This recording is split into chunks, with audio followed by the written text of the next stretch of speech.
ਨਿੰਦਰ ਘੁਗਿਆਨਵੀ ਦੀ ਪੁਸਤਕ ਮਾਨ ਪੰਜਾਬ ਦੇ ਦਾ ਅਗਲਾ ਲੇਖ ਹੈ ਗੁਰੂਆਂ ਦਾ ਦਾਸ ਗੁਰਦਾਸ ਮਾਨ।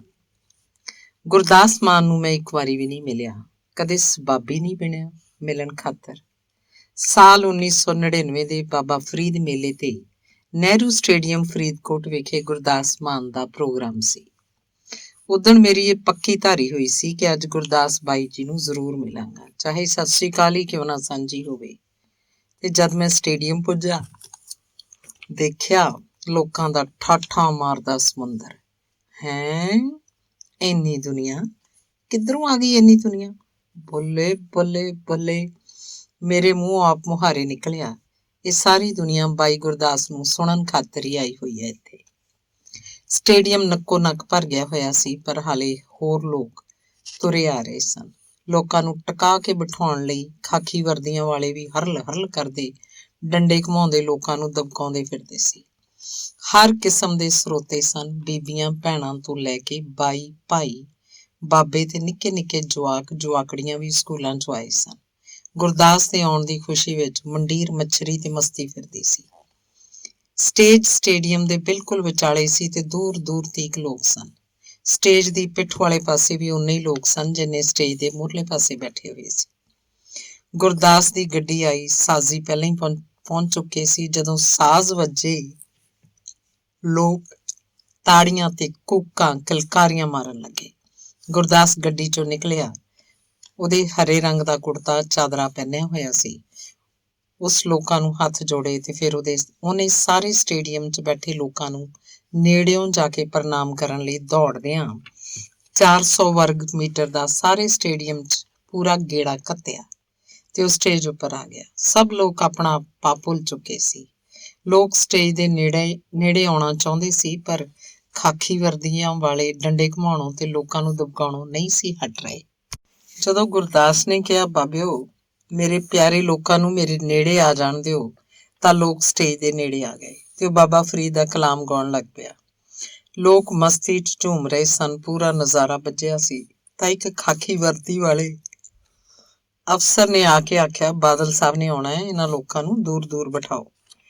ਗੁਰਦਾਸ ਮਾਨ ਨੇ ਆਖਿਆ, ਕੀ ਹੋਇਆ ਬਾਬਿਓ, ਜੇ ਬਾਦਲ ਸਾਹਿਬ ਨੇ ਆਉਣਾ ਹੈ? ਬਾਦਲ ਸਾਹਿਬ ਤਾਂ ਨੇਤੀ ਮਿਲਦੇ ਨੇ ਤੇ ਮੈਂ ਤਾਂ ਇਹਨਾਂ ਲਈ ਗਾਉਣ ਆਇਆ, ਕੀ ਕਹਿੰਦੇ ਨੇ ਬਾਦਲ ਸਾਹਿਬ ਨੂੰ? ਖਾਕੀ ਵਰਦੀ ਵਾਲੇ ਨਾਲ ਗੁਰਦਾਸ ਨੂੰ ਜਿੱਦਦਾ ਵੇਖ ਕੇ ਭੀੜ ਵਿੱਚੋਂ ਇੱਕ ਸਰੋਤੇ ਨੇ ਆਵਾਜ਼ ਕੱਸੀ, ਜੇ ਸਾਨੂੰ ਉਠਾਇਆ ਤਾਂ ਅਸੀਂ ਘਰ ਚਲੇ ਜਾਵਾਂਗੇ। ਅੱਗੋਂ ਗੁਰਦਾਸ ਨੇ ਕਿਹਾ, ਜੇ ਤੁਸੀਂ ਘਰ ਜਾਓਗੇ ਤਾਂ ਮੈਂ ਵੀ ਚਲਾ ਜਾਵਾਂਗਾ। ਲੋਕ ਆਪਣੇ ਹਰਦਿਲ ਅਜ਼ੀਜ਼ ਫਨਕਾਰ ਗੁਰਦਾਸ ਮਾਨ ਦੀ ਮਜਬੂਰੀ ਨੂੰ ਦੇਖਦੇ ਹੋਏ ਆਪਣੇ ਆਪ ਪਿੱਛੇ ਹਟ ਕੇ ਬੈਠ ਗਏ। ਉਸ ਬਾਬਾ ਫਰੀਦ ਨੂੰ ਯਾਦ ਕਰਦਿਆਂ ਉਹਦੇ ਸ਼ਲੋਕ ਗਾਏ। ਜਦੋਂ ਬਾਰ-ਬਾਰ ਫਰੀਦ ਫਰੀਦ ਉਚਾਰ ਰਿਹਾ ਸੀ ਤਾਂ ਇਉਂ ਲੱਗਦਾ ਸੀ ਜਿਵੇਂ ਅੱਜ ਸੱਚਮੁੱਚ ਹੀ ਪਤਾ ਨਹੀਂ ਕਿੱਥੋਂ ਬਾਬਾ ਫਰੀਦ ਫਰੀਦਕੋਟ ਵਾਸੀਆਂ ਦੇ ਵਿਚਕਾਰ ਆਣ ਖਲੋਤਾ ਹੈ ਤੇ ਗੁਰਦਾਸ ਉਸ ਅੱਗੇ ਗਾਉਣ ਗਾ ਕੇ ਬੰਦਨਾ ਕਰ ਰਿਹਾ ਹੈ। ਫਿਰ ਗੁਰਦਾਸ ਗਾਉਣ ਲੱਗਿਆ, ਆਪਣਾ ਪੰਜਾਬ ਹੋਵੇ। ਲੋਕ ਉਹਨੂੰ ਨੀਝ ਨਾਲ ਸੁਣ ਰਹੇ ਸਨ। ਪ੍ਰੋਗਰਾਮ ਦੇ ਮੁੱਖ ਮਹਿਮਾਨ ਮੁੱਖ ਮੰਤਰੀ ਬਾਦਲ ਜੀ ਵੀ ਤਸ਼ਰੀਫ ਲੈ ਆਏ ਤੇ ਆਪਣੀ ਵੱਖਰੀ ਸਟੇਜ ਤੇ ਬੈਠ ਗਏ। ਗੁਰਦਾਸ ਦੀ ਸਟੇਜ ਇਹਨਾਂ ਦੀ ਸਟੇਜ ਨਾਲੋਂ 80 ਮੀਟਰ ਦੂਰ ਸਟੇਡੀਅਮ ਦੇ ਐਨ ਵਿਚਾਲੇ ਸੀ। ਗੁਰਦਾਸ ਗਾਉਂਦਾ ਰਿਹਾ। ਜਦ ਇੱਕ ਗੀਤ ਗਾ ਹਟਿਆ, ਉਧਰਲੇ ਸਪੀਕਰ ਵਿੱਚੋਂ ਆਵਾਜ਼ ਆਈ, ਮਾਨ ਸਾਹਿਬ ਨੂੰ ਬਾਦਲ ਜੀ ਸਨਮਾਨਿਤ ਕਰਨਗੇ।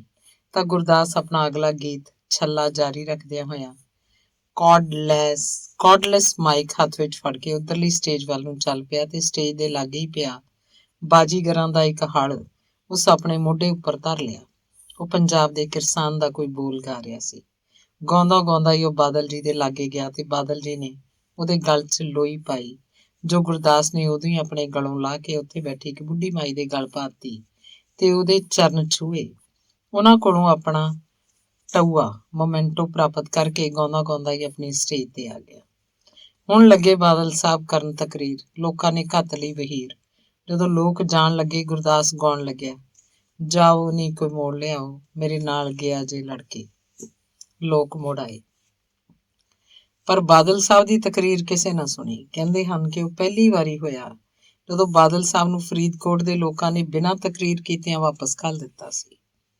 ਗੁਰਦਾਸ ਮਾਨ ਫੇਰ ਗਾਉਣ ਲੱਗਿਆ। ਹਜ਼ਾਰਾਂ ਚੋਂ ਕਿਸੇ ਇੱਕ ਸਰੋਤੇ ਨੇ ਵੀ ਇਹ ਚਿਤਵਿਆ ਨਹੀਂ ਹੋਣਾ ਕਿ ਇੱਥੇ ਇੰਜ ਵੀ ਹੋ ਜਾਏਗਾ ਜਾਂ ਏਡਾ ਚੰਗਾ ਪ੍ਰੋਗਰਾਮ ਇੰਨੀ ਬੁਰੀ ਤਰ੍ਹਾਂ ਉੱਜੜ ਜਾਏਗਾ। ਗਾਉਂਦੇ ਗਾਉਂਦੇ ਗੁਰਦਾਸ ਨੇ ਲੋਕਾਂ ਨੂੰ ਆਖਿਆ, ਆ ਜਾਓ ਹਜ਼ੂਰ, ਮੇਰੇ ਨੇੜੇ ਆ ਜਾਓ। ਲੋਕ ਤਾਂ ਪਹਿਲਾਂ ਹੀ ਉਤਾਵਲੇ ਸੀ ਉਹਦੇ ਨੇੜੇ ਆਉਣ ਲਈ। ਲੋਕ ਉੱਠ ਕੇ ਸਟੇਜ ਦੇ ਆਸੇ-ਪਾਸੇ ਬਹਿਣ ਲੱਗੇ। ਖਾਕੀ ਵਰਦੀਆਂ ਵਾਲੇ ਰੋਕਣ ਲੱਗੇ, ਪਰ ਲੋਕ ਨਾ ਰੁਕੇ। ਹੁਣ ਲੋਕਾਂ ਦੀ ਭੀੜ ਪੁਲਿਸ ਤੋਂ ਬੇਕਾਬੂ ਹੋ ਕੇ ਆਪਣੇ ਪਿਆਰੇ ਫਨਕਾਰ ਦੇ ਨੇੜੇ ਜਾ ਚੁੱਕੀ ਸੀ। ਇੰਜ ਹੋਣ ਨਾਲ ਖਾਕੀ ਵਰਦੀਆਂ ਵਾਲਿਆਂ ਦੇ ਪਤਾ ਨਹੀਂ ਢਿੱਡਾਂ 'ਚ ਪੀੜ ਹੁੰਦੀ ਸੀ। ਉਹਨਾਂ ਲੋਕਾਂ ਉੱਤੇ ਡਾਂਗ ਵਰਾਉਣੀ ਸ਼ੁਰੂ ਕਰਤੀ। ਲੋਕ ਬੇਵੱਸ ਸਨ। ਲਾਠੀ ਚਾਰਜ ਵੀ ਇੰਨਾ ਜ਼ਬਰਦਸਤ ਕਿ ਉੱਥੇ ਹਾਜ਼ਰ ਸਾਰੇ ਖਾਕੀਆਂ ਵਰਦੀਆਂ ਵਾਲੇ ਲੋਕਾਂ ਨੂੰ ਕੁੱਟਣ ਹੀ ਲੱਗੇ। ਹਾਹਾਕਾਰ ਮਚੀ ਹੋਈ ਸੀ। ਮਿੰਟਾਂ 'ਚ ਹੀ ਕੀ ਦਾ ਕੀ ਹੋ ਗਿਆ, ਜਿਵੇਂ ਘਮਸਾਨ ਯੁੱਧ ਹੋਇਆ ਹੋਵੇ। ਕਿਧਰੇ ਪੱਗਾਂ ਲੱਥੀਆਂ ਪਈਆਂ, ਕਿਧਰੇ ਬੂਟ, ਜੁੱਤੇ, ਚੱਪਲਾਂ, ਲੋਕਾਂ ਦੇ ਕੱਪੜੇ ਪਾਟ ਗਏ, ਖੂਨ ਵੀ ਕਈਆਂ ਦੇ ਵਹਿ ਗਿਆ ਸੀ। ਗੁਰਦਾਸ ਵਿਚਾਰਾ ਲਾਚਾਰ ਸੀ। ਭਰੇ ਮਨ ਨਾਲ ਉਹ ਆਪਣਾ ਪ੍ਰੋਗਰਾਮ ਛੱਡ ਕੇ ਚਲਾ ਗਿਆ। ਉਹ ਅਣਮੰਨੇ ਜੇ ਮਨ ਨਾਲ ਜਾਂਦਾ ਹੋਇਆ ਆਖ ਰਿਹਾ ਸੀ, ਮੇਰੇ ਪਿਆਰੇ ਸਰੋਤਿਆਂ ਦੀ ਇੰਨੀ ਬੇਹੁਰਮਤੀ ਮੈਥੋਂ ਸਹਿਣ ਨਹੀਂ ਹੋਈ। ਲੋਕੋ, ਮੈਨੂੰ ਇਉਂ ਲੱਗਿਆ ਜਿਵੇਂ ਅੱਜ ਮੇਰੇ ਹੀ ਦਾਦਿਆਂ ਤੇ ਪਿਓਾਂ ਦੀਆਂ ਪੱਗਾਂ ਰੋਲੀਆਂ ਗਈਆਂ ਹੋਣ। ਹੁਣ ਮੈਂ ਅਜਿਹੀ ਸਥਿਤੀ 'ਚ ਗੁਰਦਾਸ ਬਾਈ ਨੂੰ ਭਲਾ ਕਿਵੇਂ ਮਿਲਦਾ। ਮੇਰਾ ਮਨ ਬੁਰੀ ਤਰ੍ਹਾਂ ਢੱਟ ਚੁੱਕਾ ਸੀ ਤੇ ਮੈਂ ਭੀੜ ਵਿੱਚ ਵਿਛੜ ਚੁੱਕੇ ਆਪਣੇ ਸਾਥੀਆਂ ਨੂੰ ਢੂੰਡ ਰਿਹਾ ਸੀ। ਅਖੀਰ ਮੈਂ ਬੌਂਦਲਿਆ ਜਿਹਾ ਡਿੱਗਦਾ ਢਹਿੰਦਾ ਬੱਸ ਅੱਡੇ ਤੇ ਆਇਆ ਤੇ ਆਪਣੇ ਪਿੰਡ ਨੂੰ ਜਾਣ ਵਾਲੀ ਟੁੱਟੀ ਜਿਹੀ ਮਿੰਨੀ ਬੱਸ 'ਚ ਸਿਰ ਫੜ ਕੇ ਬੈਠ ਗਿਆ। ਗੁਰਦਾਸ ਦੇ ਬੜੇ ਥਾਈਂ ਵੱਡੇ ਵੱਡੇ ਪ੍ਰੋਗਰਾਮਾਂ 'ਚ ਰੌਲੇ ਰੱਪੇ ਤੇ ਸਿਆਪੇ ਪਏ ਹਨ। ਬੜੀ ਵਾਰੀ ਮੰਤਰੀਆਂ ਤੇ ਡੀਸੀਆਂ ਨੂੰ ਭੱਜਣਾ ਪਈਆਂ ਹਨ ਤੇ ਉਹਨਾਂ ਨੂੰ ਗੁਰਦਾਸ ਮਾਨ ਦੀਆਂ ਲੇਲੜੀਆਂ ਤੇ ਤਰਲੇ ਵੀ ਕਰਨੇ ਪਏ ਹਨ। ਪਰ ਫਰੀਦਕੋਟ ਸਟੇਡੀਅਮ ਵਿਚਲੇ ਉਜਾੜੇ ਗਏ ਪ੍ਰੋਗਰਾਮ ਦੀ ਅੱਖੀ ਡਿੱਠੀ ਤਸਵੀਰ ਮੈਨੂੰ ਸ਼ਾਇਦ ਕਦੇ ਵੀ ਭੁੱਲ ਨਾ ਸਕੇ।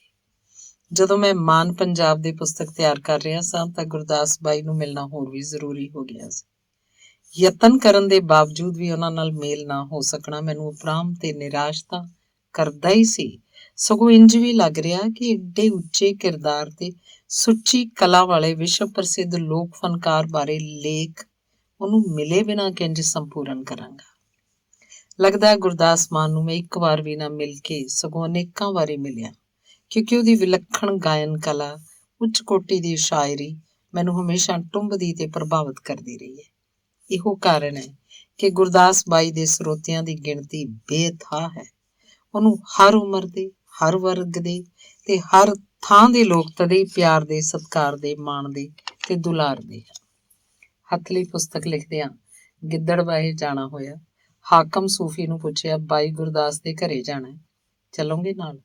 ਉਹ ਆਪਣੇ ਰੁਝੇਵਿਆਂ ਕਾਰਨ ਮੇਰੇ ਨਾਲ ਤਾਂ ਨਾ ਜਾ ਸਕਿਆ, ਪਰ ਆਪਣੇ ਛੋਟੇ ਭਰਾ ਨਛੱਤਰ ਬਾਬੇ ਨੂੰ ਮੇਰੇ ਨਾਲ ਤੋਰ ਦਿੱਤਾ ਤੇ ਆਖਿਆ, ਜਾ ਬੇਬੇ ਜੀ ਦੇ ਦਰਸ਼ਨ ਕਰਵਾ ਲਿਆ, ਕਾਫੀ ਜਾਣਕਾਰੀ ਬੇਬੇ ਜੀ ਤੋਂ ਮਿਲ ਸਕਦੀ ਹੈ।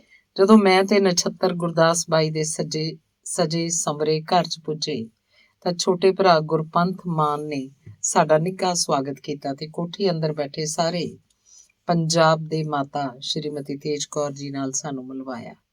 ਬਿਰਧ ਮਾਤਾ ਜੀ ਸ਼ਾਂਤਮਈ ਚਿਹਰਾ, ਚਿੱਟੀਆਂ ਐਨਕਾਂ ਵਿੱਚੋਂ ਦੀ ਝਾਕਦੀ, ਦੀਵਾਨ ਉੱਪਰ ਵੱਡੇ ਸਰਾਣੇ ਦੀ ਢੋ ਲਾਈ ਬੈਠੇ ਖੇਸ ਦੇ ਬੰਬਲ ਵੱਟ ਰਹੇ ਸੀ। ਅਸੀਂ ਉਹਨਾਂ ਦੇ ਪੈਰੀਂ ਹੱਥ ਲਾ ਕੇ ਉਹਨਾਂ ਦੇ ਲਾਗੇ ਕੁਰਸੀਆਂ ਤੇ ਬਹਿ ਗਏ ਤੇ ਫਿਰ ਹੋਣ ਲੱਗਿਆ ਰੌਚਕ ਗੱਲਾਂ ਬਾਤਾਂ ਤੇ ਬਾਈ ਗੁਰਦਾਸ ਦੀਆਂ ਪੁਰਾਣੀਆਂ ਯਾਦਾਂ, ਬਚਪਨ ਦੀਆਂ ਖੇਡਾਂ ਤੇ ਉਹਦੇ ਵਿਲੱਖਣ ਕਾਰਨਾਮਿਆਂ ਦਾ ਖੁਲਾਸਾ। ਜਦੋਂ ਗੁਰਦਾਸ ਆਪਣੇ ਖੇਤਾਂ 'ਚ ਹਲ ਵਾਹੁੰਦਾ ਹੁੰਦਾ ਸੀ, ਉਹਦੇ ਪੈਰੀਂ ਟਿੱਬੀ ਜੁੱਤੀ ਪਾਈ ਹੁੰਦੀ ਤੇ ਹੱਥ 'ਚ ਪੁਰਾਣੀ ਫੜੀ, ਉਹ ਕਿਰਸਾਨ ਦੀ ਮਾੜੀ ਹਾਲਤ ਨੂੰ ਗਾ ਕੇ ਬਿਆਨ ਕਰਦਾ। ਠਿੱਬੇ ਛਿੱਤਰ ਤੇ ਹੱਥ 'ਚ ਪੁਰਾਣੀ, ਜੱਟਾ ਤੇਰੀ ਜੂਨ ਬੁਰੀ, ਰੁੱਖੀ ਰੋਟੀ ਤੇ ਛੱਪੜ ਦਾ ਪਾਣੀ, ਜੱਟਾ ਤੇਰੀ ਜੂਨ ਬੁਰੀ। ਉਹ ਫਲੇ ਹੱਕਦਾ ਹੁੰਦਾ, ਮੋਢੇ ਕਹੀ ਚੁੱਕੀ ਕੱਚੇ ਖਾਲੇ ਦੀਆਂ ਵੱਟਾਂ ਉੱਤੇ ਤੁਰਿਆ ਤੁਰਿਆ ਜਾਂਦਾ, ਹੇਕਾਂ ਲਾਉਂਦਾ ਤਾਂ ਆਂਢੀ ਗੁਆਂਢੀ ਖੇਤਾਂ ਵਾਲੇ ਹੈਰਾਨ ਹੁੰਦੇ। ਫਿਰ ਉਹ ਸਮਾਂ ਆਇਆ ਜਦੋਂ ਆਣ ਆ ਲੱਥੀ ਸੀ ਤਾਂ ਉਸ ਗੀਤ ਜੋੜ ਕੇ ਗਾਇਆ ਸੀ, ਪੀਪਾ ਚੁੱਕ ਕੇ ਤੁਰੀ ਕਿਸਾਨਾਂ, ਨਰਮੇ ਨੂੰ ਖਾ ਗਈ ਆਣ ਵੇ, ਪੀਪਾ ਚੱਕ ਜੱਟ ਤੁਰਿਆ ਵਿਚਾਰਾ, ਉੱਤੋਂ ਮੁੱਛ ਲਿਆ ਨਰਮਾ ਸਾਰਾ, ਜੱਟ ਪੀਪੇ ਨੂੰ ਲੱਗੇ ਖੜਕਾਣ ਵੇ, ਨਰਮੇ ਨੂੰ ਖਾ ਗਈ ਆਣ ਵੇ। ਤੇ ਜਦੋਂ ਵੇਲਾ ਆਇਆ ਉਹ ਘਰੋਂ ਪਟਿਆਲੇ ਪੜ੍ਹਨ ਆ ਪਿਆ। ਦਾਦੀ ਨਾਲ ਸਭ ਤੋਂ ਜ਼ਿਆਦਾ ਪਿਆਰ ਸੀ। ਦਾਦੀ ਰੋਣ ਲੱਗੀ, ਵੇ ਮੇਰੇ ਦਿਲ ਦੇ ਟੁਕੜਿਆ ਨਾ ਜਾ, ਘਰੇ ਬਥੇਰੀ ਜ਼ਮੀਨ ਹੈ, ਵਾਹੋ ਤੇ ਖਾਓ, ਮੁੱਕਦੀ ਨਹੀਂ। ਪਰ ਗੁਰਦਾਸ ਪਟਿਆਲੇ ਆ ਗਿਆ। ਕੁਝ ਦਿਨਾਂ ਪਿੱਛੋਂ ਉਹਨੇ ਘਰਦਿਆਂ ਨੂੰ ਇੱਕ ਚਿੱਠੀ ਲਿਖੀ। ਜਿਹੜਾ ਵੀ ਚਿੱਠੀ ਪੜ੍ਹੇ ਉਹੀ ਰੋਣ ਲੱਗ ਜਾਏ। ਚਿੱਠੀ ਕੀ, ਉਹ ਤਾਂ ਇੱਕ ਇਤਿਹਾਸਕ ਤੇ ਸਾਹਿਤਿਕ ਦਸਤਾਵੇਜ਼ ਸੀ। ਪਰਿਵਾਰਿਕ ਮੋਹ ਤੇ ਪੱਕੇ ਪੀਡੇ ਰਿਸ਼ਤਿਆਂ ਦਾ ਉਹ ਇੱਕ ਸਨਦ ਸੀ। ਮਾਂ ਪਿਓ, ਭੈਣਾਂ ਭਰਾਵਾਂ, ਯਾਰਾਂ ਬੇਲੀਆਂ, ਲਿਹਾਜ਼ੀਆਂ ਦੇ ਨਾਮ ਦੀ, ਜਿਸ ਵਿੱਚ ਵੇਰਵੇ ਸਨ। ਬਚਪਨ ਦੀਆਂ ਸ਼ਰਾਰਤਾਂ ਦੇ, ਆਪਣੇ ਆਲੇ ਦੁਆਲੇ ਦੇ, ਘਰ ਦੀਆਂ ਕੰਧਾਂ ਕੌਲਿਆਂ ਦੇ, ਖੇਤਾਂ ਦੀਆਂ ਵੱਟਾਂ ਬੰਨਿਆਂ ਦੇ, ਦਾਦੀ ਮਾਂ ਤੋਂ ਸੁਣੀਆਂ ਨਿੱਘੀਆਂ ਬਾਤਾਂ ਦੇ, ਬਾਪੂ ਦੀਆਂ ਝਿੜਕਾਂ ਦੇ, ਮਾਂ ਦੀ ਮਮਤਾ ਦੇ, ਘਰੋਂ ਤੋਂ ਆਉਣ ਦੇ ਵੇਰਵੇ ਤੇ ਕੁਝ ਹੋਰ ਸ਼ਬਦ। ਕਹਿੰਦੇ ਹਨ ਕਿ ਉਹ ਚਿੱਠੀ ਗੁਰਦਾਸ ਨੇ ਆਪਣੇ ਮਨ ਦੀਆਂ ਭਾਵਨਾਵਾਂ ਦੇ ਵਹਿਣ 'ਚ ਵਹਿ ਕੇ ਇਕਾਗਰਤਾ ਤੇ ਪੂਰਨ ਤਸੱਲੀ ਨਾਲ ਘਰਦਿਆਂ ਵੱਲ ਲਿਖੀ ਸੀ। ਇਹੋ ਜਿਹੀ ਚਿੱਠੀ ਹਰ ਕੋਈ ਪੁੱਤਰ ਆਪਣੇ ਮਾਪਿਆਂ ਨੂੰ ਨਹੀਂ ਲਿਖ ਸਕਦਾ। ਇਹ ਗੁਰਦਾਸ ਦੇ ਕੋਮਲ, ਅਨੁਭਵੀ, ਜਜ਼ਬਾਤੀ ਦਿਲ ਦਾ ਪ੍ਰਗਟਾ ਸੀ। ਦੱਸਦੇ ਹਨ ਗੁਰਦਾਸ ਦੇ ਪਿਤਾ ਜੀ ਸਰਦਾਰ ਗੁਰਦੇਵ ਸਿੰਘ ਮਾਨ ਉਹਨੂੰ ਆਖਦੇ ਹੁੰਦੇ ਸੀ, ਪੁੱਤਰਾ ਕੀ ਪਿਆ ਗਾਉਣ ਵਜਾਉਣ ਦੇ ਕੁੱਤੇ ਕੰਮਾਂ 'ਚ, 4 ਅੱਖਰ ਪੜ੍ਹ ਲੈ ਜਾਂ ਖੇਤੀ ਕਰ ਲੈ। ਜੱਟਾਂ ਦੇ ਪੁੱਤ ਨੂੰ ਇਹੋ ਜਿਹੇ ਮਰਾਸੀਆਂ ਵਾਲੇ ਕੰਮ ਨਹੀਂ ਸ਼ੋਭਦੇ ਹੁੰਦੇ। ਪਰ ਗੁਰਦਾਸ ਆਪਣੀ ਧੁਨ 'ਚ ਪੱਕਾ ਸੀ। ਉਹਨੂੰ ਤਾਂ ਲਿਵ ਲੱਗ ਚੁੱਕੀ ਸੀ ਸ਼ਾਇਰੀ ਕਰਨ ਦੀ ਤੇ ਗਾਉਣ ਦੀ। ਇੱਕ ਵਾਰ ਉਹ ਪਟਿਆਲਿਓਂ ਪਿੰਡ ਆਇਆ, ਵਾਢੀਆਂ ਦੇ ਦਿਨ ਸੀ, ਖੇਤੋਂ ਤੂੜੀ ਦਾ ਗੱਡਾ ਭਰ ਕੇ ਲਿਆਂਦਾ। ਉਹ ਗੱਡੇ ਉੱਤੇ ਚੜ੍ਹ ਕੇ ਤੂੜੀ ਦੀਆਂ ਪੰਡਾਂ ਸੀਰੀਆਂ ਦੇ ਸਿਰਾਂ ਤੇ ਚੁਕਵਾ ਰਿਹਾ ਸੀ। ਨੇੜਿਓਂ ਲੰਘਦੇ ਹਜੂਰੇ ਮੈਂਬਰ ਦੇ ਭਰਾ ਜੰਗੀਰੇ ਨੇ ਆਖਿਆ, ਰਹਿਣਾ ਪਟਿਆਲੇ ਤੇ ਢੋਣੀਆਂ ਤੂੜੀਆਂ, ਬੱਲੇ ਓ ਸ਼ੇਰਾ। ਗੁਰਦਾਸ ਨੇ ਅੱਗੋਂ ਆਖਿਆ, ਕਿਉਂ ਕੀ ਗੱਲ, ਮੈਂ ਕੋਈ ਬਾਣੀਆਂ ਦਾ ਮੁੰਡਾ, ਘਰ ਦਾ ਕੰਮ ਹੈ, ਕਿਉਂ ਨਾ ਕਰਾਂ। ਜੰਗੀਰਾ ਚੁੱਪ ਕਰਕੇ ਗਾਂਹ ਤੁਰ ਗਿਆ ਸੀ। ਗੁਰਦਾਸ ਗੀਤ ਲਿਖਦਾ, ਦਾਦੀ ਤੇ ਮਾਂ ਨੂੰ ਸੁਣਾਉਂਦਾ। ਉਹ ਆਖਦੀਆਂ, ਵੇ ਹਾਂ ਤੈਨੂੰ ਇਹੋ ਜਿਹੀਆਂ ਗੱਲਾਂ ਕਿੱਥੋਂ ਆਉਣਦੀਆਂ ਨੇ, ਬੜਾ ਚੰਗਾ ਦਿਮਾਗ ਹੈ ਤੇਰਾ। ਗੁਰਦਾਸ ਦਾਦੀ ਤੋਂ ਸਾਖੀਆਂ ਸੁਣਦਾ। 5ਵੀਂ ਜਮਾਤ 'ਚ ਪੜ੍ਹਦਾ ਸੀ ਜਦੋਂ ਉਹਨੂੰ ਪਾਠ ਕਰਨ ਦੀ ਚੇਟਕ ਲੱਗ ਗਈ ਸੀ। ਇੱਕ ਵਾਰ ਉਹ ਆਪਣੇ ਚਾਚੇ ਨਾਲ ਉਹਨਾਂ ਦੇ ਸਹੁਰੀ ਚਲਾ ਗਿਆ ਤਾਂ ਗੁਟਕਾ ਘਰੇ ਭੁੱਲ ਗਿਆ। ਪਾਠ ਕਰੇ ਤੋਂ ਬਿਨਾਂ ਰੋਟੀ ਨਾ ਖਾਵੇ। ਰੋਈ ਜਾਵੇ, ਆਖੇ ਮੈਂ ਪਾਠ ਕਰੇ ਤੋਂ ਬਿਨਾਂ ਰੋਟੀ ਨਹੀਂ ਖਾਣੀ, ਪਹਿਲਾਂ ਗੁਟਕਾ ਲਿਆਓ। ਫਿਰ ਗੁਰਦੁਆਰਿਓਂ ਗੁਟਕਾ ਮੰਗਵਾਇਆ ਗਿਆ, ਉਸ ਪਾਠ ਕੀਤਾ, ਫਿਰ ਹੀ ਰੋਟੀ ਖਾਧੀ। ਵਿੱਚੋਂ ਦੀ ਉਹਨੂੰ ਨਿਹੰਗ ਸਿੰਘ ਬਣਨ ਦਾ ਸ਼ੌਕ ਵੀ ਜਾਗਿਆ ਸੀ, ਪਰ ਨਿਹੰਗ ਉਹ ਬਣ ਨਾ ਸਕਿਆ। ਨਿੱਕੀ ਉਮਰ ਤੋਂ ਹੀ ਤੇਜ਼ ਤਰਾਰ ਤੇ ਆਪਣੇ ਆਲੇ ਦੁਆਲੇ ਦੀ ਹਰ ਘਟਨਾ ਤੋਂ ਹੁਸ਼ਿਆਰ ਤੇ ਖਬਰਦਾਰ, ਹਰ ਗੱਲ ਨੂੰ ਤਾੜ ਲੈਣ ਵਾਲਾ ਗੁਰਦਾਸ ਜਦੋਂ ਬਹੁਤਾ ਹੀ ਗੀਤ ਸੰਗੀਤ ਵੱਲ ਰੁਚਿਤ ਹੋ ਗਿਆ ਤਾਂ ਕਈ ਵਾਰੀ ਪਿਤਾ ਜੀ ਨੇ ਗੁੱਸੇ 'ਚ ਘੂਰ ਵੀ ਦੇਣਾ ਤਾਂ ਉਸ ਪਿਤਾ ਜੀ ਨੂੰ ਅੱਗਿਓਂ ਤਾਂ ਨਾ ਬੋਲਣਾ, ਪਰ ਅੰਦਰ ਵੜ ਕੇ ਰੋਣ ਲੱਗ ਪੈਂਦਾ ਸੀ। ਮਾਂ ਵਰਾ ਲੈਂਦੀ। ਵਿੱਚੋਂ ਦੀ ਉਹਦੇ ਸਾਧ ਸੰਤ ਬਣਨ ਦਾ ਭੂਤ ਵੀ ਸਵਾਰ ਹੋ ਗਿਆ। ਆਪਣੇ ਕਈਆਂ ਰਿਸ਼ਤੇਦਾਰਾਂ ਦੇ ਵਿਆਹਾਂ 'ਚ ਉਹ ਸਾਧ ਬਣ ਕੇ ਰਿਸ਼ਤੇਦਾਰਾਂ ਨੂੰ ਭੁਲੇਖੇ ਪਾਪਾ ਝੇਡਾਂ ਕਰਦਾ ਰਿਹਾ। ਨਕਲੀ ਸਾਧ ਬਣਿਆ, ਫੜਿਆ ਇਹ ਉਦੋਂ ਜਾਂਦਾ ਜਦੋਂ ਇਹਦਾ ਹਾਸਾ ਨਿਕਲ ਜਾਂਦਾ ਸੀ। ਇੱਕ ਵਾਰੀ ਉਹਨੇ ਸਾਧ ਬਣ ਕੇ ਆਪਣੇ ਮਾਤਾ ਜੀ ਨੂੰ ਹੀ ਆਖਿਆ, ਭਾਈ ਗੁਰਦੇਵ ਸਿੰਘ ਨੂੰ ਮਿਲਣਾ ਸੀ, ਕਿੱਥੇ ਹੈ? ਅਸੀਂ ਸੰਤ ਹਾਂ, ਹਰਿਦੁਆਰੋਂ ਆਏ ਹਾਂ। ਹੈਰਾਨ ਹੋਈ ਮਾਂ ਨੇ ਝਿਜਕ ਜੀ ਨਾਲ ਆਖਿਆ, ਬਾਬਾ ਜੀ ਉਹ ਤਾਂ ਖੇਤ ਗਏ ਹੋਏ ਆ, ਘਰੇ ਹੈ ਨਹੀਂ। ਇੰਨੇ ਨੂੰ ਗੁਰਦਾਸ ਦਾ ਹਾਸਾ ਨਿਕਲ ਗਿਆ, ਉਹ ਵਿਹੜੇ 'ਚ ਨੱਚਣ ਕੁੱਦਣ ਲੱਗ ਪਿਆ। ਮਾਤਾ ਹੈਰਾਨ ਵੀ ਹੋਵੇ, ਖੁਸ਼ ਵੀ, ਤੇ ਉਹਦੀ ਡਰਾਮੇਬਾਜ਼ੀ ਤੋਂ ਖਿਜੀ ਗਾਲਾਂ ਵੀ ਦੇਈ ਜਾਵੇ। ਮਾਤਾ ਨੇ 2-3 ਛਿੱਤਰ ਉਹਦੀ ਢੂਈ 'ਚ ਮਾਰੇ ਤੇ ਆਖਿਆ, ਹਾਂ ਪਖੰਡ ਤੈਨੂੰ ਕਿਹੜੇ ਕੰਜਰ ਨੇ ਸਿਖਾਏ ਆ, ਖੜ ਇੱਥੇ, ਤੈਨੂੰ ਮੈਂ ਬਣਾਉਣੀ ਆ ਸਾਧ। ਇੱਕ ਵਾਰ ਛੱਪੜ 'ਚ ਰੋਜ਼ ਵੜ ਗਿਆ। ਉਹਨੂੰ ਕੋਈ ਕੱਢ ਨਹੀਂ ਸੀ ਰਿਹਾ, ਸਾਰਾ ਪਿੰਡ ਵੇਖੀ ਜਾਵੇ। ਆਖਿਰ ਗੁਰਦਾਸ ਛੱਪੜ 'ਚ ਵੜਿਆ ਤੇ ਉਹਨੇ ਰੋਜ਼ ਕੰਨੋਂ ਫੜ ਕੇ ਬਾਹਰ ਕੱਢ ਲਿਆ। ਦੱਸਦੇ ਹੈ ਕਿ ਇੱਕ ਵਾਰੀ ਉਹ ਬਿਨਾਂ ਲਗਾਮਾਂ ਵਾਲੀ ਘੋੜੀ ਉੱਪਰ ਸਵਾਰ ਹੋ ਗਿਆ।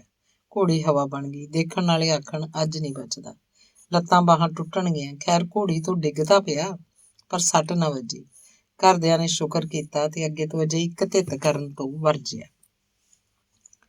ਗੁਰਦਾਸ ਮਾਨ ਨੇ ਆਪਣੀ ਮੁੱਢਲੀ ਪੜ੍ਹਾਈ ਗਿੱਦੜਬਾਹਾ, ਮੁਕਤਸਰ, ਬਠਿੰਡਾ, ਪਟਿਆਲਾ ਆਦਿ ਸਕੂਲਾਂ ਕਾਲਜਾਂ ਤੋਂ ਪ੍ਰਾਪਤ ਕੀਤੀ। MP ਐਡ ਕਰਕੇ ਉਹ ਸਰਕਾਰੀ ਕਾਲਜ ਮੁਕਤਸਰ ਵਿਖੇ ਸਰੀਰਕ ਸਿੱਖਿਆ ਦਾ ਲੈਕਚਰਰ ਲੱਗ ਗਿਆ। ਲੈਕਚਰਾਰੀ ਰਾਸ ਨਾ ਆਈ ਤਾਂ ਕੁਝ ਸਮੇਂ ਬਾਅਦ ਬਿਜਲੀ ਬੋਰਡ ਪਟਿਆਲਾ ਵਿਖੇ ਮੁਲਾਜ਼ਮਤ ਕਰ ਲਈ। ਉੱਥੇ ਵੀ ਕੰਮ 'ਚ ਰੁਚੀ ਨਾ ਰਲੀ। ਹਰਪਾਲ ਟਿਵਾਣਾ ਨਾਲ ਨਾਟਕਾਂ 'ਚ ਕੰਮ ਕਰਦਾ ਹੁੰਦਾ। ਸਕੂਲਾਂ ਕਾਲਜਾਂ 'ਚ ਗਾਉਂਦਿਆਂ ਉਹਦੀ ਚੰਗੀ ਭੱਲ ਬਣ ਚੁੱਕੀ ਸੀ। ਪਰ ਪਹਿਲੀ ਵਾਰ TV ਉੱਤੇ 1978 'ਚ ਉਹਦਾ ਗੀਤ ਆਇਆ, ਲਾਈ ਬੇਕਦਰਾਂ ਨਾਲ ਯਾਰੀ, ਟੁੱਟ ਗਈ ਧੜਕ ਕਰਕੇ। ਚਰਚਾ ਹੋਈ ਤੇ ਫਿਰ ਦਿਲ ਦਾ ਮਾਮਲਾ ਹੈ ਕੈਸਟ ਨਾਲ ਉਹ ਲੋਕ ਮਨਾਂ 'ਚ ਸਥਾਈ ਤੌਰ ਤੇ ਵਸ ਗਿਆ। ਹੁਣ ਤੱਕ ਗੁਰਦਾਸ ਮਾਨ ਦੀਆਂ ਰਿਕਾਰਡ ਕੈਸਟਾਂ ਦੀ ਗਿਣਤੀ 18 ਹੋ ਚੁੱਕੀ ਹੈ। ਫਿਲਮੀ ਐਕਟਰ ਵਜੋਂ ਵੀ ਉਹਦੀ ਪ੍ਰਤਿਭਾ ਲੁਕੀ ਛਿਪੀ ਨਹੀਂ ਰਹੀ। ਦਰਜਨ ਦੇ ਲਗਭਗ ਉਹਦੀਆਂ ਫਿਲਮਾਂ ਹਨ ਤੇ ਸ਼ਹੀਦੇ ਮੁਹੱਬਤ ਨੂੰ ਰਾਸ਼ਟਰੀ ਪੁਰਸਕਾਰ ਮਿਲਣਾ ਉਹਦੀ ਤੇ ਸਮੁੱਚੀ ਟੀਮ ਦੀ ਘਾਲਣਾ ਦਾ ਫਲ ਹੈ। ਗੁਰਦਾਸ ਮਾਨ ਨੇ ਪੰਜਾਬੀ ਗਾਇਕੀ 'ਚ ਨਵੇਂ ਕੀਰਤੀਮਾਨ ਸਥਾਪਿਤ ਕੀਤੇ। ਪੰਜਾਬੀ ਗਾਇਕੀ ਨੂੰ ਆਮ ਅਖਾੜਿਆਂ ਤੋਂ ਚੁੱਕ ਕੇ ਅੰਤਰਰਾਸ਼ਟਰੀ ਪੱਧਰ ਦੇ ਮੰਚ ਮੁਹੱਈਆ ਕਰਵਾਉਣ ਦਾ ਸਿਹਰਾ ਗੁਰਦਾਸ ਮਾਨ ਨੂੰ ਜਾਂਦਾ ਹੈ। ਅੱਜ ਭਾਵੇਂ ਕੋਈ ਦਮਗਜ਼ੇ ਮਾਰੀ ਜਾਏ, ਪਰ ਪੰਜਾਬੀ ਗਾਇਕੀ ਨੂੰ ਵੱਡੀ ਪੱਧਰ ਉੱਤੇ ਦੇਸ਼ਾਂ ਵਿਦੇਸ਼ਾਂ 'ਚ ਪ੍ਰਚਾਰਨ ਤੇ ਪ੍ਰਸਾਰਣ ਵਿੱਚ ਗੁਰਦਾਸ ਮਾਨ ਦਾ ਸਭ ਤੋਂ ਵਧੇਰੇ ਤੇ ਪਹਿਲਾ ਯੋਗਦਾਨ ਹੈ। ਗੁਰਦਾਸ ਮਾਨ ਦੀ ਜ਼ਿੰਦਗੀ, ਗਾਇਕੀ, ਸ਼ਖਸੀਅਤ, ਸਮੁੱਚੀ ਦੇਣ ਤੇ ਜ਼ਿੰਦਗੀ 'ਚ ਵਾਪਰੀਆਂ ਅਹਿਮ ਘਟਨਾਵਾਂ ਤੇ ਉਹਦੀ ਸਮੁੱਚੀ ਗੀਤ ਰਚਨਾ ਬਾਰੇ ਇੱਕ ਵੱਡੀ ਪੁਸਤਕ ਲਿਖੀ ਜਾ ਸਕਦੀ ਹੈ। ਇਸ ਪੁਸਤਕ ਦੇ ਇਸ ਲੇਖ 'ਚ ਸਾਰਾ ਇਹ ਕੁਝ ਸਮਾਉਣਾ ਸੰਭਵ ਨਹੀਂ ਜਾਪਦਾ, ਕਿਉਂਕਿ ਉਹਦੀ ਸ਼ਖਸੀਅਤ ਤੇ ਕਾਰਨਾਮੇ ਵੱਡੇ, ਅਲੋਕਾਰੇ ਤੇ ਅਨੇਕਾਂ ਹਨ। ਪੰਜਾਬੀ ਗੀਤਕਾਰੀ 'ਚ ਉਹਦੇ ਗੀਤ ਬੜਾ ਮੁੱਲਵਾਨ ਵਾਧਾ ਹਨ। ਉਹਨੇ ਹਰ ਵਿਸ਼ੇ ਤੇ ਗੀਤ ਲਿਖੇ ਹਨ ਤੇ ਇੱਕੋ ਹੀ ਗੀਤ ਵਿੱਚੋਂ ਕਈ ਕੁਝ ਲੱਭ ਜਾਂਦਾ ਹੈ। ਆਪ ਕਿਰਸਾਨ ਦਾ ਪੁੱਤਰ ਹੋਣ ਕਾਰਨ ਉਹ ਕਿਰਸਾਨਾਂ ਦੇ ਦੁੱਖਾਂ ਨੂੰ ਭਲੀ ਭਾਂਤੀ ਜਾਣਦਾ ਹੈ। ਗੁਰਦਾਸ ਇੱਕ ਸਫਲ ਤੇ ਤਿੱਖਾ ਵਿਅੰਗਕਾਰ ਵੀ ਹੈ, ਜਿਨੇ ਰਾਜਨੀਤਿਕ ਲੋਕਾਂ ਦੀਆਂ ਕੁਟਿਲ ਚਾਲਾਂ, ਸਰਕਾਰਾਂ ਦੀਆਂ ਲੋਕਾਂ ਨੂੰ ਦੁਰਕਾਰਾਂ, ਸਮਾਜ ਵਿੱਚ ਕਾਣੀਆਂ ਵੰਡਾਂ, ਕੁਕਰਮ, ਪਖੰਡਾਂ, ਧਾਰਮਿਕ ਕੱਟੜਤਾ, ਸਾਧਾਂ ਸੰਤਾਂ ਦੇ ਪੜਪੰਚਾਂ ਆਦਿ ਵਿਸ਼ਿਆਂ ਬਾਰੇ ਖੂਬ ਲਿਖਿਆ। ਉਹ ਪੰਜਾਬ ਦੀ ਮਿੱਟੀ, ਪੰਜਾਬੀਆਂ ਦੇ ਸੁਭਾਅ, ਸਾਦਗੀ, ਸਰਲਤਾ, ਪਹਿਰਾਵੇ ਦਾ ਪੁੱਤਰ, ਆਪਣੇ ਰਸਮੋ ਰਿਵਾਜ ਤੇ ਆਪਣੀਆਂ ਭਾਈਚਾਰਕ ਸਾਂਝਾਂ ਦਾ ਭਾਵੁਕ ਆਸ਼ਿਕ ਹੈ। ਆਪਣੀਆਂ ਬਚਪਨ ਤੇ ਜਵਾਨੀ, ਆਪਣੀਆਂ ਖੇਤਾਂ, ਗਲੀਆਂ, ਬੋੜਾਂ, ਪਿੱਪਲਾਂ, ਸਕੂਲ ਹਾਣੀਆਂ ਤੇ ਰੰਗੀਲੜੇ ਬਚਪਨ ਦੀਆਂ ਕਹਾਣੀਆਂ ਉਸ ਹਾਲੇ ਵੀ ਆਪਣੇ ਮਨੋਂ ਨਹੀਂ ਵਿਸਾਰੀਆਂ। ਜਦੋਂ ਉਹਦੇ ਇੱਕ ਗੀਤ ਵਿੱਚੋਂ ਸੁਣਦੇ ਹਾਂ, ਨੰਗ ਧੜੰਗੇ ਖੇਡ ਕੇ ਦੇਰਾਂ ਜੋ ਕਰਨੀਆਂ, ਮਾਵਾਂ ਤੋਂ ਗਾਲਾਂ ਖਾਣ ਦੀ ਨਾਦਾਨੀ ਚਲੀ ਗਈ, ਬਚਪਨ ਚਲਾ ਗਿਆ, ਜਵਾਨੀ ਚਲੀ ਗਈ, ਤੈਨੂੰ ਮਿਲਣ ਦਾ ਹਾਦਸਾ ਇੰਨਾ ਅਜੀਬ ਸੀ, ਉਜੜੇ ਦਿਲਾਂ ਦੀ ਜਿਸ ਤਰ੍ਹਾਂ ਵੈਰਾਨੀ ਚਲੀ ਗਈ, ਬਚਪਨ ਚਲਾ ਗਿਆ, ਜਵਾਨੀ ਚਲੀ ਗਈ, ਜ਼ਿੰਦਗੀ ਦੀ ਕੀਮਤੀ ਨਿਸ਼ਾਨੀ ਚਲੀ ਗਈ। ਗੁਰਦਾਸ ਮਾਨ ਨੇ ਨਿਵੇਕਲੇ ਢੰਗ ਨਾਲ ਸੂਫੀਆਨਾ ਰੰਗਤ ਵਾਲੇ ਗੀਤ ਵੀ ਲਿਖੇ। ਇਹਦੀ ਉੱਧਰ ਨੂੰ ਉਲਾਰਤਾ ਦਾ ਮੁੱਖ ਕਾਰਨ ਉਹਦੇ ਨਿੱਕੇ ਹੁੰਦੇ ਦਾ ਹੀ ਸੂਫੀਆਂ, ਸੰਤਾਂ, ਸਾਧਾਂ, ਜੋਗੀਆਂ ਨਾਲ ਯਾਰੀਆਂ ਗੰਢ ਲੈਣਾ ਤੇ ਉਹਨਾਂ ਦੀਆਂ ਗੱਲਾਂ ਕਰਨਾ ਤੇ ਕਲਾਮ ਸੁਣਨ ਲਈ ਉਹਨਾਂ ਦੇ ਨਾਲ ਤੁਰਨ ਫਿਰਨ ਕਾਰਨ ਹੀ ਹੈ। ਇਉਂ ਉਹਨੇ ਉਹਨਾਂ ਦੇ ਗੁਣਾਂ ਤੋਂ ਇਲਾਵਾ ਉਹਨਾਂ ਦੇ ਪਖੰਡਾਂ ਨੂੰ ਵੀ ਨੇੜਿਓਂ ਤੱਕ ਲਿਆ। ਉਹਦਾ ਨਜ਼ਰੀਆ ਮੌਲਿਕ ਤੇ ਵਿਸ਼ਾਲ ਹੈ। ਉਹਦੇ ਗੀਤਾਂ ਵਿੱਚੋਂ ਜਵਾਨੀ, ਪਿਆਰ, ਵਸਲ, ਬਿਰਹਾ, ਲੋਕ ਭਾਵਨਾ, ਲੋਕ ਵਿਸ਼ਵਾਸ, ਸਮੇਂ ਦੀਆਂ ਗਿਰਾਵਟਾਂ, ਬਦਲ ਆਦਿ ਦਾ ਪ੍ਰਤੱਖ ਝਲਕਾਰਾ ਥਾਂ ਮਿਲਦਾ ਹੈ। ਗੁਰਦਾਸ ਮਾਨ ਪੰਜਾਬੀ ਮਾਂ ਬੋਲੀ ਦਾ ਦਲੇਰ ਪੁੱਤਰ ਹੈ। ਪੰਜਾਬੀ ਜ਼ੁਬਾਨ ਦੀ ਮਹਾਨਤਾ ਤੇ ਉੱਚਤਾ ਨੂੰ ਜਿਸ ਢੰਗ ਨਾਲ ਉਹ ਦੇਖਦਾ, ਪਰਖਦਾ ਹੈ ਤੇ ਉਹ ਆਪਣੇ ਹੀ ਪੁੱਤਾਂ ਪੰਜਾਬੀਆਂ ਵੱਲੋਂ ਆਪਣੀ ਮਾਂ ਪੰਜਾਬੀ ਨਾਲ ਕੀਤੇ ਜਾ ਰਹੇ ਵਿਤਕਰੇ ਪ੍ਰਤੀ ਫਿਕਰਮੰਦ ਤੇ ਉਦਾਸ ਵੀ ਹੈ। ਜਦੋਂ ਅਕਾਲੀਆਂ ਦੀ ਸਰਕਾਰ ਨੇ ਪੰਜਾਬੀ ਹਾਲੇ ਚੰਗੀ ਤਰ੍ਹਾਂ ਪੜ੍ਹਾਉਣ ਦੇ ਪ੍ਰਬੰਧ ਨਹੀਂ ਕਰ ਸਕੇ ਹਨ ਤੇ ਪੰਜਾਬੀ ਭਾਸ਼ਾ ਦਾ ਪੂਰਨ ਰੂਪ 'ਚ ਵਿਕਾਸ ਅਜੇ ਹੋਣਾ ਬਾਕੀ ਹੈ, ਪੰਜਾਬ ਦੇ ਪ੍ਰਾਇਮਰੀ ਸਕੂਲਾਂ 'ਚ ਪਹਿਲੀ ਜਮਾਤ ਤੋਂ ਅੰਗਰੇਜ਼ੀ ਪੜ੍ਹਾਉਣ ਦੇ ਹੁਕਮ ਕਰ ਦਿੱਤੇ, ਜਿਸ ਤੋਂ ਪੰਜਾਬ ਦੇ ਬੁੱਧੀਜੀਵੀ ਹਲਕੇ ਵੀ ਗੰਭੀਰ ਚਿੰਤਿਤ ਹੋਏ। ਗੁਰਦਾਸ ਮਾਨ ਨੇ ਇਸੇ ਗੱਲ ਨੂੰ ਕਾਫੀ ਸਮਾਂ ਪਹਿਲਾਂ ਹੀ ਆਪਣੇ ਇੱਕ ਗੀਤ ਰਾਹੀਂ ਬਿਆਨ ਕਰ ਦਿੱਤਾ ਸੀ। ਇਉਂ ਉਹ ਸੱਚੀ ਭਵਿੱਖਬਾਣੀ ਕਰਨ ਵਾਲਾ ਲਿਖਾਰੀ ਤੇ ਕਲਾਕਾਰ ਹੈ। ਪੁੱਤਾਂ ਨੂੰ ਪੜ੍ਹਾ ਕੇ ਅੰਗਰੇਜ਼ੀ ਕਹਿ ਦੇ ਅਸੀਂ, ਤੇਰੀ ਚਿਤਾ ਕਰੀ ਬੈਠੇ ਆਂ ਤਿਆਰ ਨੀ, ਪੰਜਾਬੀ ਏ ਜ਼ਬਾਨੀ ਨੀ, ਰਕਾਨੇ ਮੇਰੇ ਦੇਸ਼ ਦੀ ਏ, ਫਿੱਕੀ ਪੈ ਗਈ ਚਿਹਰੇ ਦੀ ਨੁਹਾਰਨੀ, ਮੀਡੀਆਂ ਖਿਲਾਰੀ ਫੇਰੇ ਬੁੱਲੇ ਦੀ ਏ ਕਾਫੀਏ ਨੀ, ਕਿਨੇ ਤੇਰਾ ਲਾ ਲਿਆ ਸ਼ਿੰਗਾਰਨੀ। ਜਦੋਂ ਪੰਜਾਬ ਉੱਤੇ ਕਾਲੇ ਦਿਨ ਆਏ, ਝੱਖੜ ਝੁੱਲੇ, ਪੰਜਾਬ ਦੀ ਧਰਤੀ ਲਹੂ ਨਾਲ ਰੰਗੀ ਗਈ, ਗੁਰਦਾਸ ਮਾਨ ਦੀ ਆਤਮਾ ਕੂਕ ਰਹੀ ਸੀ। ਉਸ ਲਿਖਿਆ ਤੇ ਗਾਇਆ, ਮੈਂ ਧਰਤੀ ਪੰਜਾਬ ਦੀ ਲੋਕੂ ਵਸਦੀ ਉੱਜੜ ਗਈ। ਦੱਸਦੇ ਹਨ ਗੁਰਦਾਸ ਮਾਨ ਸੁਭਾਅ ਦਾ ਇੰਨਾ ਨਿੱਘਾ ਤੇ ਮਿਲਾਪੜਾ ਹੈ ਕਿ ਉਹ ਆਪਣੀ ਪਹਿਲੀ ਮਿਲਣੀ ਵਿੱਚ ਹੀ ਮਿਲਣ ਵਾਲੇ ਨੂੰ ਲੱਪਾਂ ਲੱਪ ਮੋਹ ਦੇ ਦਿੰਦਾ ਹੈ। ਮਿਲਣ ਵਾਲਾ ਹਰ ਸ਼ਖਸ ਉਸੇ ਦਾ ਹੋਰ ਕੇ ਰਹਿ ਜਾਂਦਾ ਹੈ। ਗੁਰਦਾਸ ਦਿਖਾਵੇ, ਪਖੰਡਾ, ਫਰੇਬਾਂ, ਦਮਗਜ਼ੀਆਂ, ਫੋਕੀਆਂ ਵਡਿਆਈਆਂ, ਸ਼ੋਸ਼ੇ ਛੱਡਣ ਵਾਲਿਆਂ ਤੋਂ ਬਹੁਤ ਪਹਿਲਾਂ ਦਾ ਪਰੇ ਹੋ ਕੇ ਅੱਗੇ ਜਾ ਖਲੋਤਾ ਹੋਇਆ ਤੇ ਅੱਗੇ ਹੀ ਰਹੇਗਾ। ਉਹਦੀਆਂ ਬਹੁਤ ਸਾਰੀਆਂ ਮੁਲਾਕਾਤਾਂ 'ਚ ਮੈਂ ਪੜ੍ਹਿਆ, ਕਦੇ ਉਹਨੇ ਆਪਣੀ ਵਡਿਆਈ ਨਹੀਂ ਕੀਤੀ ਹੁੰਦੀ, ਨਾ ਹੀ ਕੋਈ ਆਲਤੂ ਫਾਲਤੂ ਦਾਅਵੇ। ਕਹਿੰਦੇ ਹਨ ਕਿ ਉਹ ਚੁਗਲੀਆਂ ਬਹੁਤ ਘੱਟ ਕਰਦਾ ਤੇ ਚੁਗਲੀਆਂ ਕਰਨ ਵਾਲਿਆਂ ਨੂੰ ਵੀ ਆਪਣੇ ਗੀਤ ਰਾਹੀਂ ਟਕੋਰਾਂ ਲਾਉਂਦਾ। ਚੁਗਲੀਆਂ ਚੁਗਲੀਆਂ ਚੁਗਲੀਆਂ, ਕੱਲ ਕਿਸੇ ਦੀ ਕੁੜੀ ਕਿਸੇ ਨਾਲ ਭੱਜ ਗਈ ਹੈ, ਘਰ ਵਾਲਿਆਂ ਦੀ ਮੰਜੀ ਮੁੱਧੀ ਵੱਜ ਗਈ ਹੈ, ਆਪਾਂ ਕੀ ਲੈਣਾ ਸਰਦਾਰਾ, ਭੱਜਿਆ ਫਿਰਦਾ ਟੱਬਰ ਸਾਰਾ, ਉਹ ਖੇਡੋ ਚੁਗਲੀਆਂ ਚੁਗਲੀਆਂ। ਉਹਦੇ ਬੇਅੰਤ ਸਰੋਤੇ ਉਹਨੂੰ ਭਾਵੁਕਤਾ ਦੀ ਹੱਦ ਦਰਜੇ ਤੱਕ ਪਿਆਰ ਕਰਦੇ, ਸ਼ੁਦਾਈ ਹੋ ਜਾਂਦੇ ਹਨ। ਖਾਸ ਕਰਕੇ ਮੁੰਡੇ ਕੁੜੀਆਂ ਵਿੱਚ ਤਾਂ ਉਹਨਾਂ ਦੇ ਦਿਲਾਂ ਦਾ ਬਾਦਸ਼ਾਹ ਹੈ। ਉਸ ਕਦੇ ਕਿਸੇ ਦੇ ਮਨ ਨੂੰ ਠੇਸ ਨਹੀਂ ਪਹੁੰਚਾਈ, ਚਾਹੇ ਉਹ ਸਰੋਤਾ ਹੋਵੇ ਜਾਂ ਸਰੋਤੀ। ਇੱਕ ਵਾਰੀ ਪੰਜਾਬੀ ਯੂਨੀਵਰਸਿਟੀ ਪਟਿਆਲਾ ਵਿਖੇ ਉਹਦਾ ਸ਼ੋਅ ਹੋ ਰਿਹਾ ਸੀ। ਉਹ ਗਾ ਗਾ ਕੇ ਖੂਬ ਧਮਾਲਾਂ ਪਾਉਂਦਾ ਕਮਾਲਾਂ ਕਰੀ ਜਾ ਰਿਹਾ ਸੀ ਤਾਂ ਇੱਕ ਉਹਦੀ ਦੀਵਾਨੀ ਹੋਈ ਕੁੜੀ ਸਰੋਤੀ ਨੇ ਆਵਾਜ਼ਾਂ ਕੱਸਿਆ, ਹਾਏ ਮਾਨ, ਕਾਸ਼ ਮੈਂ ਤੁਹਾਡੇ ਨਾਲ ਵਿਆਹੀ ਜਾਂਦੀ। ਤਾਂ ਗੁਰਦਾਸ ਨੇ ਅੱਗੋਂ ਆਖਿਆ, ਕਾਸ਼ ਮੈਂ ਕੁਆਰਾ ਹੁੰਦਾ। ਗੁਰਦਾਸ ਮਾਨ ਦੀ ਖੁਸ਼ਹਾਲ ਜ਼ਿੰਦਗੀ 'ਚ ਹੋਰ ਰੰਗ ਭਰਨ ਦਾ ਸਿਹਰਾ ਉਹਦੀ ਜੀਵਨ ਸਾਥਣ ਮਨਜੀਤ ਮਾਨ ਨੂੰ ਜਾਂਦਾ ਹੈ। ਇਹਨਾਂ ਦਾ ਪਿਆਰ ਵਿਆਹ 1979 'ਚ ਹੋਇਆ ਸੀ। ਮਨਜੀਤ ਉਹਦੀ ਜ਼ਿੰਦਗੀ 'ਚ ਵੱਡਾ ਸਹਾਰਾ ਸਿੱਧ ਹੋਈ ਹੈ। ਜੇ ਗੁਰਦਾਸ ਨੂੰ ਕੋਈ ਅਬੈੜੀ ਤੀਵੀਂ ਟੱਕਰ ਜਾਂਦੀ ਤਾਂ ਸ਼ਾਇਦ ਉਹ ਅੱਜ ਗੁਰਦਾਸ ਮਾਨ ਨਾ ਹੁੰਦਾ। ਹਾਂ, ਸੱਚ ਸੁਣਿਆ ਇਹ ਵੀ ਹੈ ਕਿ ਮਨਜੀਤ ਮਾਨ ਸੁਭਾਅ ਦੀ ਬੜੀ ਗਰਮ ਹੈ ਤੇ ਕਈ ਵਾਰ ਉਹ ਗੁਰਦਾਸ ਦੇ ਸਰੋਤਿਆਂ ਦੀਆਂ ਭਾਵਨਾਵਾਂ ਨੂੰ ਜ਼ੁਕਾਮ ਲਾ ਦਿੰਦੀ ਹੈ। ਪਰ ਜਿੱਥੋਂ ਤੱਕ ਮੇਰਾ ਜੇ ਦਿਮਾਗ ਕੰਮ ਕਰਦਾ ਹੈ ਤਾਂ ਮੇਰਾ ਖਿਆਲ ਇਹ ਹੈ ਕਿ ਗੁਰਦਾਸ ਮਿੱਠਾ ਮਿਲਾਪੜਾ ਹੀ ਹੈ ਤੇ ਜੇ ਮਨਜੀਤ ਵੀ ਇਹੋ ਜਿਹੀ ਹੋ ਜਾਏ ਤਾਂ ਫਿਰ ਉਹਨਾਂ ਨੂੰ ਇਸ ਦੁਨੀਆ ਤੇ ਰਹਿਣ ਹੀ ਕੌਣ ਦੇਵੇ। ਕੀ ਅੱਜ ਕੱਲ੍ਹ ਭੋਲਿਆਂ ਤੇ ਮਿੱਠਿਆਂ ਦਾ ਜ਼ਮਾਨਾ ਹੈ? ਚਲੋ, ਫਿਰ ਵੀ ਮਨਜੀਤ ਮਾਨ ਨੂੰ ਗੁਰਦਾਸ ਦੇ ਸਰੋਤਿਆਂ ਦੀਆਂ ਸੱਚੀਆਂ ਸੁੱਚੀਆਂ ਭਾਵਨਾਵਾਂ ਨੂੰ ਜ਼ੁਕਾਮ ਲੱਗਣ ਦੀ ਬਿਮਾਰੀ ਤੋਂ ਏਵਲ 25 ਦੀ ਗੋਲੀ ਦੇ ਦੇਣੀ ਚਾਹੀਦੀ ਹੈ।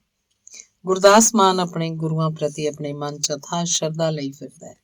ਉਹ ਪੂਰਨ ਤੌਰ ਤੇ ਇੱਕ ਅਧਿਆਤਮਕ ਰੁਚੀਆਂ ਵਾਲਾ ਕਲਾਕਾਰ ਹੈ। 1984 ਨੂੰ ਉਹ ਕੈਨੇਡਾ 'ਚ ਸ਼ੋਅ ਕਰਨ ਗਿਆ ਹੋਇਆ ਸੀ। ਜਿਸ ਦਿਨ ਸ੍ਰੀ ਹਰਿਮੰਦਰ ਸਾਹਿਬ ਤੇ ਹਮਲਾ ਹੋਇਆ ਤਾਂ ਉਹਨੇ ਰੋਸ ਤੇ ਉਦਾਸੀ ਵਜੋਂ ਆਪਣੇ ਸਾਰੇ ਪ੍ਰੋਗਰਾਮ ਮੁਲਤਵੀ ਕਰ ਦਿੱਤੇ ਸੀ। ਸਭ ਤੋਂ ਪਹਿਲਾਂ ਸਟੇਜਾਂ ਉੱਪਰ ਡਫਲੀ ਲਿਆਉਣ ਤੇ ਸੋਲੋ ਗੀਤ ਗਾਉਣ ਦਾ ਸਿਹਰਾ ਉਸੇ ਨੂੰ ਜਾਂਦਾ ਹੈ। ਉਹਨੂੰ ਵੇਖਾ ਵੇਖੀ ਵਿੱਚ ਪੰਜਾਬ ਅੰਦਰ ਜਾਲੀ ਸੈਂਕੜੇ ਗੁਰਦਾਸ ਮਾਨ ਪੈਦਾ ਹੋ ਗਏ ਸੀ। ਉਸਤਾਦ ਲਾਲ ਚੰਦ ਯਮਲਾ ਜੱਟ ਦੇ ਡੇਰੇ ਵਿਖੇ ਲੱਗੇ ਮੇਲੇ ਉੱਤੇ ਮੈਨੂੰ ਇੱਕ ਜਾਲੀ ਗੁਰਦਾਸ ਮਾਨ ਮਿਲਿਆ। ਉਹ ਆਪਣੇ ਨਾਂ ਨਾਲ ਵੀ ਮਾਨ ਘਸੋੜਿਆ ਹੋਇਆ ਸੀ ਤੇ ਗੁਰਦਾਸ ਦੀ ਰੀਸ ਵੀ ਚੱਜ ਨਾਲ ਉਹਨੂੰ ਲਾਉਣੀ ਨਹੀਂ ਸੀ ਆਉਂਦੀ। ਉਹ ਗੁਰਦਾਸ ਦੇ ਗੀਤ ਗਾਈ ਗਿਆ। ਗਾ ਹਟਣ ਤੋਂ ਮਗਰੋਂ ਮੈਂ ਪੁੱਛਿਆ, ਕਦੋਂ ਮਿਲੇ ਸੀ ਤੁਸੀਂ ਪਹਿਲੀ ਵਾਰੀ ਗੁਰਦਾਸ ਮਾਨ ਨੂੰ? ਉਸ ਆਖਿਆ, ਮਿਲਿਆ ਤਾਂ ਘੱਟ ਵੱਧ ਹੀ ਆ, ਪਰ ਉਹ ਹਮੇਸ਼ਾ ਮੇਰੇ ਦਿਲ 'ਚ ਵਸਦਾ ਹੈ। ਮਿਲ ਕੇ ਕੀ ਲੈਣਾ ਮੈਂ। ਗੁਰਦਾਸ ਆਪਣੀ ਮਸ਼ਹੂਰੀ ਦਾ ਆਧਾਰ ਜਲੰਧਰ ਦੂਰਦਰਸ਼ਨ ਨੂੰ ਹੀ ਮੰਨਦਾ ਹੈ, ਜਿੱਥੇ ਉਹਨੂੰ ਪ੍ਰੋਡਿਊਸਰ ਸਰਦਾਰ ਜੀਤ ਬਾਵਾ ਨੇ ਪਹਿਲੀ ਵਾਰ ਪੇਸ਼ ਕੀਤਾ ਸੀ। ਜਿਵੇਂ ਕਿ ਜ਼ਿਕਰ ਕੀਤਾ ਹੈ, ਗੁਰਦਾਸ ਨੂੰ ਬਚਪਨ ਤੋਂ ਹੀ ਗਾਉਣ ਦੀ ਚਿਣਕ ਸੀ ਤਾਂ ਉਦੋਂ ਹੁੰਦੇ ਡਰਾਮਿਆਂ, ਨਾਟਕਾਂ, ਢਾਡੀਆਂ, ਕਵੀਸ਼ਰਾਂ ਦੇ ਅਖਾੜਿਆਂ ਤੇ ਬੇਹੱਦ ਪ੍ਰਭਾਵਿਤ ਹੁੰਦਾ ਸੀ। ਖਾਸ ਕਰਕੇ ਕਰਨੈਲ ਸਿੰਘ ਪਾਰਸ ਰਾਮੂਵਾਲੀਏ ਦੀ ਕਵੀਸ਼ਰੀ ਤਵਿਆਂ 'ਚ ਵੱਜਦੀ ਉਹਨੂੰ ਚੰਗੀ ਲੱਗਦੀ। ਉਸਤਾਦ ਯਮਲੇ ਜੱਟ ਦਾ ਗੀਤ ਸਤਿਗੁਰ ਨਾਨਕ ਤੇਰੀ ਲੀਲਾ ਨਿਆਰੀ ਏ ਤੇ ਉਹਨਾਂ ਦੀ ਤੂੰਬੀ ਦੀ ਟੁਣਕਾਰ ਉਹਦੇ ਮਨ ਦੀਆਂ ਤਰਬਾਂ ਨੂੰ ਹਲੂਣਦੀ ਸੀ। ਗੁਰਦਾਸ ਵਿੱਚ ਇੱਕ ਉਚੇਚੀ ਸਿਫਤ ਇਹ ਵੀ ਹੈ ਕਿ ਉਹ ਆਪ ਤੋਂ ਵੱਡਿਆਂ ਦਾ ਬੇਹੱਦ ਸਤਿਕਾਰ ਕਰਦਾ ਹੈ ਤੇ ਨਿੱਕਿਆਂ ਨੂੰ ਡਾਢਾ ਪਿਆਰ। ਮੈਨੂੰ ਯਾਦ ਹੈ 1991 ਦਾ ਪ੍ਰੋਫੈਸਰ ਮੋਹਨ ਸਿੰਘ ਯਾਦਗਾਰੀ ਮੇਲਾ, ਜਦੋਂ ਉਸਤਾਦ ਲਾਲ ਚੰਦ ਯਮਲਾ ਜੱਟ ਦਾ ਅੰਤਿਮ ਵੇਲਾ ਸੀ। ਉਹਨਾਂ ਦੀ ਲੱਤ ਉੱਪਰ ਸੱਟ ਵੱਜਣ ਕਾਰਨ ਪਲਸਤਰ ਚੜਾਇਆ ਹੋਇਆ ਸੀ ਤੇ ਉਹਨਾਂ ਨੂੰ ਕੁਰਸੀ ਤੇ ਬਿਠਾ ਕੇ ਕਈ ਜਣੇ ਚੁੱਕ ਕੇ ਸਟੇਜ ਤੇ ਲੈ ਆਏ ਸੀ। ਤਾਂ ਗੁਰਦਾਸ ਨੇ ਜਦੋਂ ਉਸਤਾਦ ਜੀ ਨੂੰ ਇੰਨੀ ਮਾੜੀ ਹਾਲਤ 'ਚ ਵੇਖਿਆ ਤਾਂ ਉਹਦੀਆਂ ਅੱਖਾਂ 'ਚੋਂ ਹੰਝੂ ਟਪਕਣ ਲੱਗੇ ਸੀ। ਉਹ ਸਟੇਜ ਉੱਪਰ ਉਸਤਾਦ ਜੀ ਦੇ ਪੈਰਾਂ ਵਿੱਚ ਹੀ ਲੇਟ ਗਿਆ, ਆਖਣ ਲੱਗਾ, ਪਾਪਾ ਜੀ ਮੈਨੂੰ ਆਸ਼ੀਰਵਾਦ ਦਿਓ। ਗਾਇਕੀ 'ਚੋਂ ਪੰਡਤ ਆਤਮ ਪ੍ਰਕਾਸ਼ ਤੇ ਚਰਨਜੀਤ ਅਹੂਜਾ ਨੂੰ ਉਸਤਾਦਾਂ ਵਾਂਗ ਹੀ ਮੰਨਦਾ ਹੈ। ਬਹੁਤੇ ਲੋਕਾਂ ਨੇ ਭੁਲੇਖਾ ਆਪਣੇ ਮਨਾਂ 'ਚ ਪਾਲ ਰੱਖਿਆ ਕਿ ਹਾਕਮ ਸੂਫੀ ਗੁਰਦਾਸ ਦਾ ਉਸਤਾਦ ਹੈ।